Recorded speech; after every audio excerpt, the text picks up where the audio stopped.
Hey, cousins. Listen. Oh my goodness. Hope all is well with you guys. Hope you're enjoying the content, giving me a run for my money. I love it. I love it. Get in there and tell me how you feel. Give me all your feelings. I ain't gonna do too much tonight because I got a little headache and I took me some heavy duty things to knock that bitch out. But that's not going to stop me from talking about this goddamn SmackDown because I'm going to tell you something. Usually I do the next day, but I say, you know what? It's not even a point to even wait next day because this fucking show is ridiculous. Somebody wrote this out and said, this is it tonight. This is it. Boston got the short end of the stick. And I'm going to tell you something. Nobody should run the Boston audience down. Nobody should be running them down. Those people gave you just what the show gave them. The show didn't give them shit. They had nothing to do. They had nothing to do. And some of the people were trying. But there was nothing there to do. There was nothing there to do. I can't even do nothing tonight because there's nothing. And y'all know I love me a little, role play, a little yang yang, a little zhuzhin, a little giggy, little something. I can't even do nothing tonight because there was nothing there for me to tell you what happened. Ain't nothing happened. I'm going to tell you what happened and ain't nothing happened. I've never watched a show where nothing happened. Nothing happened but disappointment. Nothing happened. I'm sitting there laughing because this show is that damn fucking terrible. Are you joking? Like, are you fucking serious? Are you? Oh, Paul Leviskay. Let me tell you, baby. You really got the WWE universe fucked up and fucked out. Okay. Every time I watch these shows, I feel more and more delayed than I did previously. After a while, I'm just gonna be drooling. And off in space. That's how fucking terrible the show is. If you listen to anybody else, and I promote the podcasts. If you listen to anybody else and them people find something in this show, you need to go find you another podcast because they're not being honest with you. And that's that, I live by honesty. That's all I know how to do. I just be myself. This is me. This is authentic right here. That's all I know how to do. And I ain't never seen no shit like this. This is probably one of the worst fucking episodes of all the episodes. Like, it's just a fucking bad ass show. Woo! SmackDown. Let's get into it. For August 15, 2025, down to the TD Gardens in Boston, Massachusetts. Boston, I hope y'all didn't bust out them that money like that. I hope you didn't give them your munions for this type of show. I hope not, because this is ridiculous. This show is so bad that I'm parched. Yeah. This show is so bad, it dried out my throat. Yeah, it did. Joe and Wade on the 1 and 2 completely listen, they gave me nothing. You understand? Wade gave me a whole lot of words mispronounced. And Joe didn't give me nothing tonight. Joe was not inspired at all. At all. You hear me? Mark Nash, a mess. We start off the show. This ain't even gonna be long. I'm so fucking serious. I can't even extend this if I wanted to. We start off the show with Solo Sokoa and the MFTs, my family trees. Let me tell you something real fucking quick. And you know what? I'm a positive person. I celebrate everyone, every walks of life, all different type of body, all different type of ethnicities and stuff. But I'm gonna be dead ass serious. I'm gonna be serious with you. Cody Rhodes made a comment about body shaming and stuff like that. He said you should body shame wrestlers, and I said no, that's not good. I even made a video about it. You shouldn't do that. You shouldn't do that. And then we had Drew McIntyre down to the Logan Paul, and he just was like, these people look fucking terrible. And watching the MFTs and Solo Sokoa in the middle of that ring, opening the show, these people look fucking terrible. I'm not, listen, if I want to see somebody shaped like JC Moreno, I would go outside. If I want to see Jacob Fatu in real life, I literally could go to the barbershop. If I want to see somebody look like Sola Sokoa, I go to the grocery store. If I want to see Hikaleo, I could go right on the campus and see an anomaly with long curly fucking hair. These people look absolutely fucking ridiculous. They don't look menacing. They don't look like a threat. Solo, please get at least one or two tailored suits. Cost you nothing. Your pants are high waters. Am I crazy? Why do I see this motherfucker's ankles? Is he crazy? You got on hush puppies. At least have the pants come past the ankle bone. I'm not saying you gotta have them sweeping the floor like Seth Rollins does, but goddamn, those are like 32 inseam. Those gotta be like 30, 32. You need a 34, at least 36. Just put 3 more inches on the pants. That's all I'm saying. He's stomping and showing how he's stomping out everybody, and the socks is like short. It's a mess. I can't. I can't.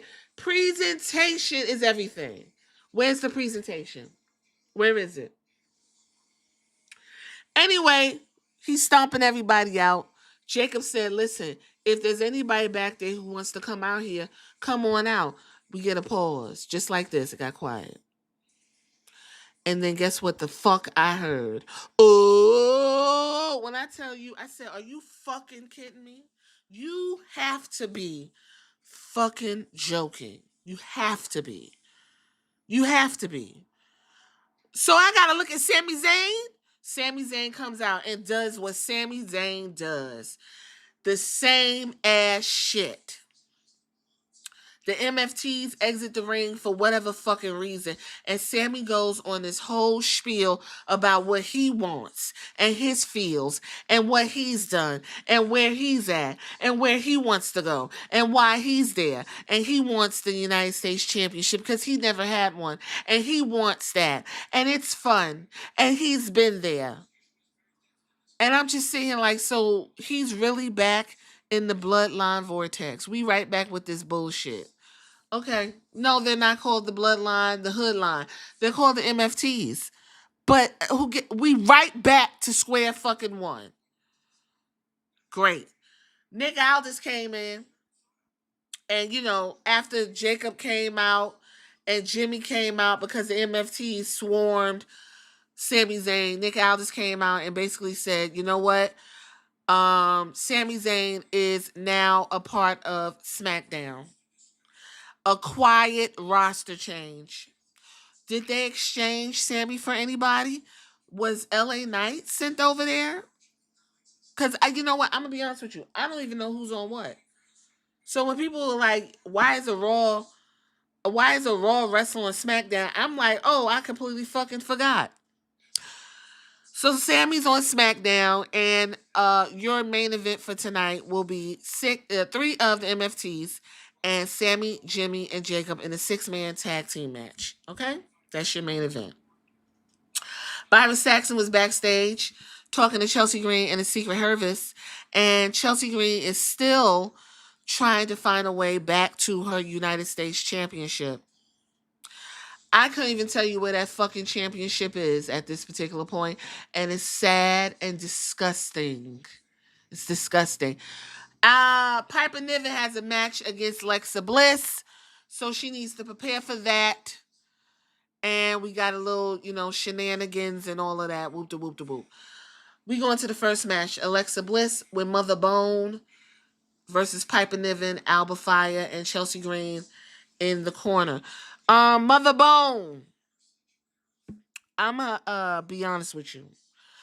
I don't know if those were like pantaloons or something she had under her clothes, but that little frilly shorts you had on, it's not given. You need to get your clothes tightened. It's nothing wrong with having the clothes fit your body. You had on a cute little outfit and you had on baggy shorts under the skirt. When she got hit at the end, when, you know, they lost, of course, and she got hit at the end by Piper Niven, and her dress flew up and she had those frilly shorts. Her shorts were baggy, and it did something to me. And it just reminded me of why I call her Mother Bone. That's all it did. Love Mother Bone, but come on, come on, come on. Seriously. Let me tell you something about Alexa Bliss. Watching Alexa Bliss against Piper Niven is a complete fucking joke. I can't suspend my reality no further. Alexa Bliss, I don't know if she has ring rust. I don't know what it is. But there is nothing exciting about watching Alexa Bliss in this iteration. The ponytails, the look, everything is uninspiring. It's fucking like go along to get along. There's no damn direction. It's corny. It's corny. Why you still have this doll? For what? You don't even talk to her no more like that. Why do you still have Lily? Anyway, at one point they was gonna rip Lily's head off, but Mother Bone came around there and mixed all that up. And basically, uh Alexa started doing her little flips and dips and dives, and I'm sitting here like, really? That's supposed to hurt Piper Niven? Okay, girl, whatever. She got the 1, 2, 3 from doing some, I don't even know, a basement drop kick or some shit. And that took Piper Niven all the way the fuck out, child. And so they got in the ring and ran roughshod on the tag team champions, and that's how that ended. That's how it ended. We got Tiffany Stratton and Jade Cargill. You know, Tiffany Stratton's going on what, 300 days, and she doesn't wrestle. She doesn't wrestle. She doesn't do any fucking thing, but walk up and down the hallway and poke her lips out. That's it. She doesn't do shit. It's no urgency. She's not giving nobody. She doesn't give you nothing. I'm not inspired. I'm not excited. She's just there. Jade Cargill, beautiful. That's all I can say. Jade Cargill wants a title match. Nick Aldis made it clear that she's not getting one. There you go. Nia Jax just got off of squashing the fuck out of Lash Legend. Listen, the match, Nia Jax versus Lash Legend NXT, was a good match. I think Lash should have been the one to take that win. But there was a point where Lash was trying to do a power bomb on Nia, and the move was Nia drops on her. She dropped on Lash Legend full body and bounced on her. I wouldn't be shocked if Lash, her ribs are bruised or, fractured. I wouldn't even be shocked because she rolled over and tried to roll back over and got bounced on again. It was awful hard to look at. It was a decent match though. You know what? Round of applause for Lash Legend. She came a long fucking way. Long fucking way. And no, I'm not in a rush for her to come to the main roster. To do what? To be in the back with fucking Jade looking. Jade is the queen of the ring and gets no respect. Anyway, Nia basically said, Jade, get in the back of the line because I'm here and I'm going to go ahead and mix it up with Tiffany Stratton because that's what she needs. And Tiffany said, I beat both of you bitches and walked off. That's really it. Anyway, moving right along, we go into the second match. Carmelo Hayes and The Miz against Fraxium. I didn't even know that was the people that they were going to fight, Carmelo and The Miz. I just knew that they had set the match up. Carmelo is feeling some kind of way. That's the story. He's feeling some kind of way because The Miz is doing too much. The Miz is all up in the way. The Miz is really, feels like Carmelo's doing all the work and The Miz is getting all the glory. Either way, The Miz went ahead and got the 1, 2, 3 and they got the pinfall. Moving right along, Tiffany Stratton ran into Kiana James because Tiffany's just walking around. It's a whole lot of equipment, too. I don't know why these people are walking around all this fucking equipment. Anyway, she walking down the hallway with her lips poked out. No one wants her title. No one wants Tiffany Stratton's title. No one's attacking her. No one's stepping to her. Jade is not urgent. She is not like a fever. No one wants the fucking title. Okay? Kiana James comes up and she offers Tiffany Stratton her business card. And she said, you walking around here, you look like you need something to do. How about I give you my services? She turned to picture it. All, brand expansion. I can make you have a custom pink title. You and, my client can mix it up and, we can help you. I didn't even understand why Julia's services as a bodyguard is being extended to Tiffany Stratton. Anyway, Tiffany said, no thanks. I'm doing good. I don't need you. And Kiana James said, essentially, you either going to get down with what we got going on or it's going to be a target on your back. And there's really nothing wrong with my client having 2 titles. Tiffany was like, bitch, please, and walked off. And guess who comes into the scene? Greased up and completely useless, Meechin. When Meechin shows up, when I tell you that the way that there is no fucking sound in an arena should be studied. Meechin said, well, I'm trying to get back to that U.S. title. Kiana James basically was like, bitch, please, and walked the fuck off. Completely disrespected Meechin, who walks up with 2 ponytails, greased up, a fucking football jersey, and a goddamn kendo stick. What are we doing with Meechin? What are we doing? Meechin, what are you doing? This is absolutely ridiculous. You just walked past the goddamn WWE champion and you went straight to the number 2? Absolutely ridiculous. No ambition whatsoever. Do you know how dumb that looks? Moving right along. We get a Drew McIntyre promo because you know what? Drew McIntyre going to do what he does best. He is going to talk a good game. We watched Drew McIntyre kick Cody Rhodes under the table, which gave a little spark, a little something different. Kick Cody Rhodes under the table. And Drew McIntyre essentially said that Cody is a bitch ass and he wants to kill him. There you go. Down to the Clash at Paris, okay? No, Cody was not here tonight. Give a round of applause.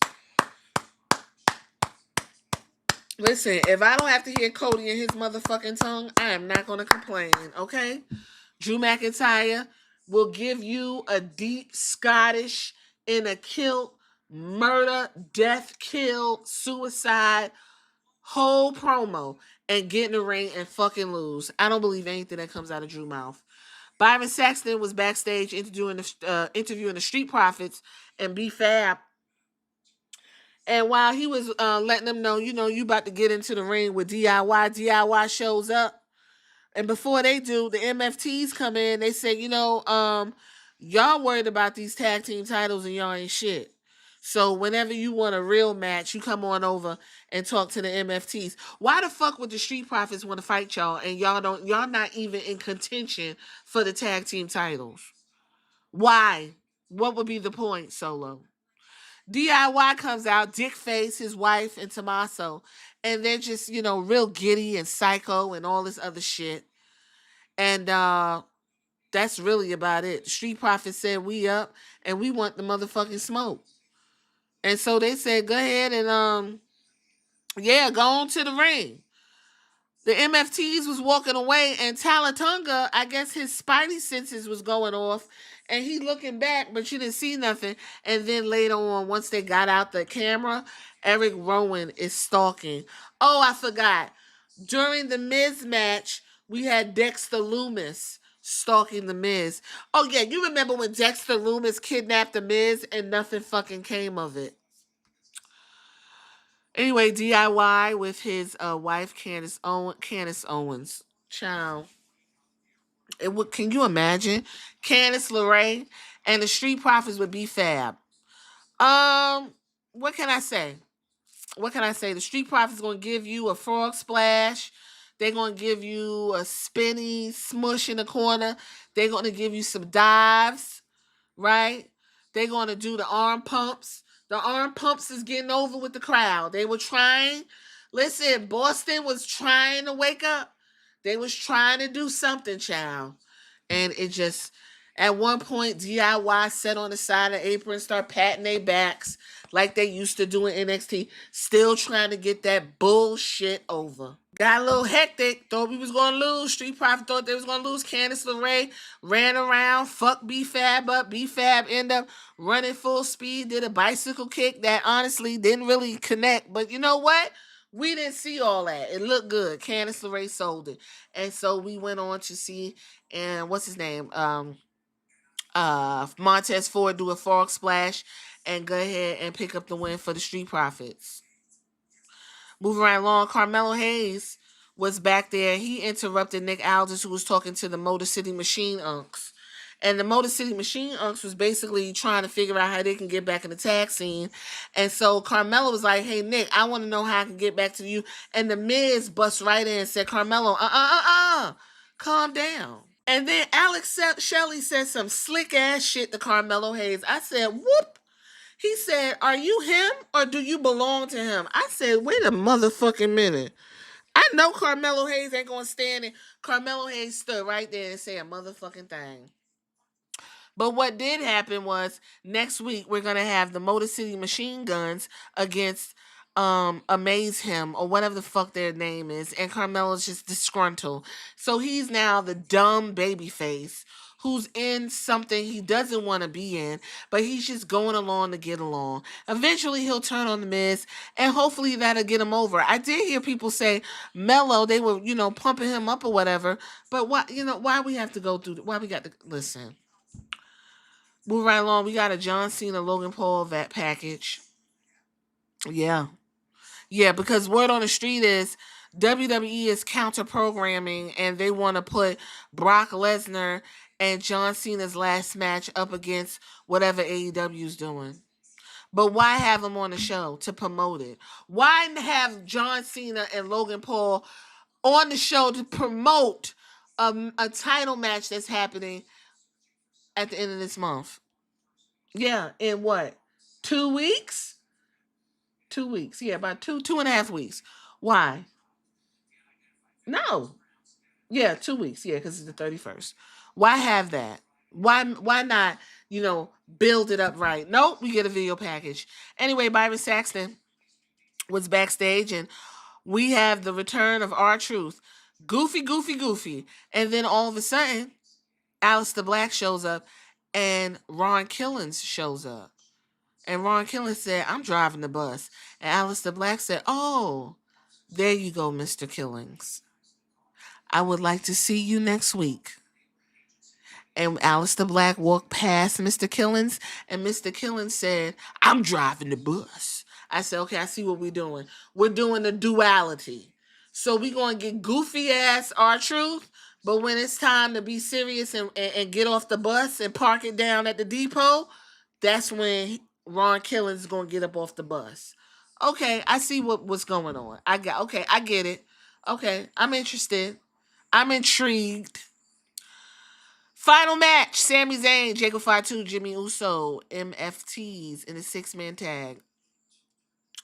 At one point, they were backstage. Jimmy and Sami Zayn were talking. And, they was like, you my brother, what up? We got history, whoop de whoop de whoop. And Sammy was like, we cool? And he said that to Jacob. And Jacob was like, I don't know you, man. I don't know you. And Jimmy was like, girl, calm down. It's Sammy. Like, he's been a part of family. Sammy was like, listen, I'm cool with Jimmy. I'm cool with you. Whoever, we could be cool. And Jacob was like, Jimmy, just tell him to stay out my way. Y'all know what I mean? And he stomped away. And Sammy was like, y'all mean? Like, what that mean? Jacob was like, and Jimmy was like, listen, don't, So then we go into the match. And we got the same, flip bomb in the corner, haluva kick, 1, 2, 3. When I tell you the same shit Sammy did on Monday, he did on Friday. The same exact moves, nothing different. We got the Blue Thunder Bomb, Exploder. That's what it's called, Exploder, and a haluva kick, and a 1, 2, 3 on Solo Sikoa. So I'm assuming that was set up for the U.S. title, which I don't think Jacob Fatu minds, because when he got back in the ring, all that fucking fever he was giving him, listen, act like that, went right up there off of his hand. They hugged in the ring. It was all love. It was all love. And they held each other hands up and everybody clapped. And that was SmackDown. I kid you not. I don't know what else to tell you. I say this. That's all I got. I ain't got no more.